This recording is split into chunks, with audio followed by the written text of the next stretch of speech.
Masya Allah. Assalamualaikum. Waalaikumsalam warahmatullahi. Ya waktu menuh tu. Biasa bang. Fikir umat tu. Kau fikir apa? Ya, sebenarnya macam ni lah bang. Bini saya ke belakang ni macam tak nak dengar cakap saya. Senang ni awak. Abang tak suka nak dengar buruk isteri kau. Kenapa bang? Dia tak ada kat sini, kita dah macam mengumpat dia. Allah. Walaupun isteri kau, tapi bukan isteri abang. Buat apa aku nak dengar buruk isteri kau? Dan ni aku nak cerita apa kelemahan yang perlu kita baiki diri kita. Inilah awak. Aku pun pernah lalui kehancuran rumah tangga. Tapi kesilapan kita bagi orang lelaki ni, bila kita ada isteri, kita diuji, isteri kita degil, tak dengar nasihat, kita selalu cerita buruk isteri kita dekat ustaz, ustazah, kadang dekat sahabat-sahabat. Kita tak tahu orang depan kita ni kadang musuh-musuh dalam selimut. Bila kita dedahkan kelemahan isteri kita, tak tu jadi satu peluang untuk mereka lagi suka tengok kehancuran rumah tangga kita. Allah.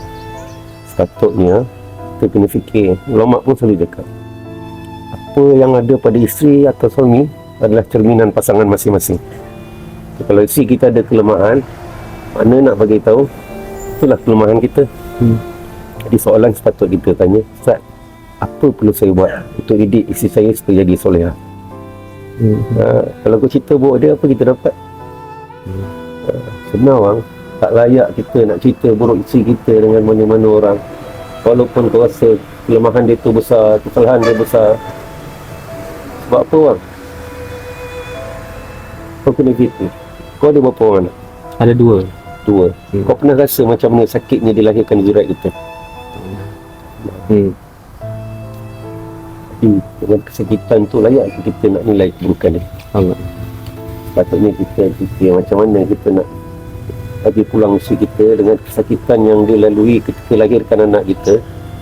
Kita kena fikir macam mana bila dia mati, dia tak sakit lagi untuk alam kubur, dia tak sakit di padang mahsyar, apatah menanggung sakit dalam neraka. Kita nak fikir supaya dia senang lenang dalam syurga. Sebenarnya lah, silap aku juga dulu. Aku tak pernah tegas tanya isteri aku tentang solat 5 waktu. Aku biarkan dia solat lengah-lengah. Kita rasa simple, kita rasa macam tak ada apa-apa. Bini aku ni sukalah. Tapi sebenarnya dia tu milik Allah, amanah untuk kita. Jadi sepatutnya kita mulakan kehidupan baru. Pertama dah masuk tahun baru 1448 Hijrah ni. So, kita hijrah tahun ini dengan cara kita cuba selalu muzakarah dengan isteri kita. Tanya tentang solat dia. Pernah kau tanya isteri kau punya Al-Fatihah betul tak betul tajuk? Tak pernah. Allah, astagfirullah. Sama lah kita Allah. Sebab tu aku pun keluar jalan Allah ni nak bagi diri, supaya balik ni kita ambil tanggungjawab yang lebih besar lagi. Bukan sekadar makan minum, bukan sekadar pakaian atau rumah je, bahkan kita nak sediakan rumah yang kekal di akhirat sama ada neraka atau syurga.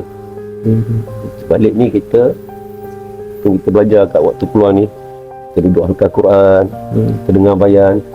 Nanti balik kita sampaikan dekat isteri kita supaya mereka pun dengar berita-berita tentang syurga, dengar tentang azab-azab Allah. Baru mereka akan buat keputusan nak bersama kita kat sini atau hanya di sini atau di akhirat sekali. InsyaAllah bang, aku tahu kau boleh buat. InsyaAllah sabar. Di sini memang amanah, sebab tu dia ada ujian. Apa saja pekerjaan, tak kira lah sebagai ketua negara ke, ketua rumah tangga, apabila dikata amanah, itulah ujian untuk kita.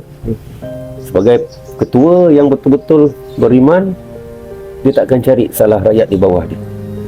Dia akan cari kelemahan macam mana cara dia memerintah, supaya pemerintahan dia dapat menarik hidayat untuk rakyat sekali. Itu juga rumah tangga. Kita ni ketua rumah tangga. Besok di akhirat, Allah tak akan tanya apa isi kita buat. Allah tanya apa yang suami kau buat. InsyaAllah InsyaAllah. Balik ni kau boleh buat isi kau keluar 3 hari masturat. Buat dia keluar masyurat 10 hari biar dia rasa. Macam mana nak bawa dia keluar masyurat tu? Senang je. Setiap hari Rabu kau pergi majlis Stalin tu, lepas isyak tu nanti ada tafakur. Kau tanyalah mana-mana ada haji-haji kat situ yang duduk dengan rehal semua, ada file-file dia tu, tanya haji, macam mana saya nak buat isteri saya keluar masyurat, apa proses dia. Nanti dia panggil duduk, isi orang tafakur. Dia akan tanyalah berapa bajet kau, pernah keluar berapa hari. Kalau kau dah keluar 3 hari berapa kali, nanti dia akan suggest keluar 10 hari. Aku dah 10 hari, nanti dia akan sajalah keluar 40 hari. InsyaAllah boleh. InsyaAllah. Tapi satu lagi aku lupa nak beritahu. Jangan lupa bangun di 1/3 malam. Sebut nama isteri kita depan Allah dalam solat tahajud. Nangis-nangis doa untuk dia supaya Allah bagi hidayah dekat dia. Sebab hidayah ni milik Allah, bukan milik kita. Kita tak boleh ubah sesiapa. Nak ubah isteri tak boleh. Bahkan kita nak ubah diri kita pun tak boleh. Sebab apa? La haula wala quwwata illa billahil aliyyil azim. Tidak ada daya kekuatan semua makhluk manusia ni maupun jin nak ubah diri sendiri pun tak mampu melainkan dengan kehendak Allah. Jadi untuk isi kita nak jadi baik, banyakkan ngadu kepada Allah. Jangan ngadu dengan manusia mana-mana. Kalau nak tanya manusia, tanyalah cara macam mana saya nak buat, bukan cerita keburukan dia. InsyaAllah InsyaAllah bang. Jadi nak kas Boleh. buat persiapan Boleh insyaAllah bang. Jom.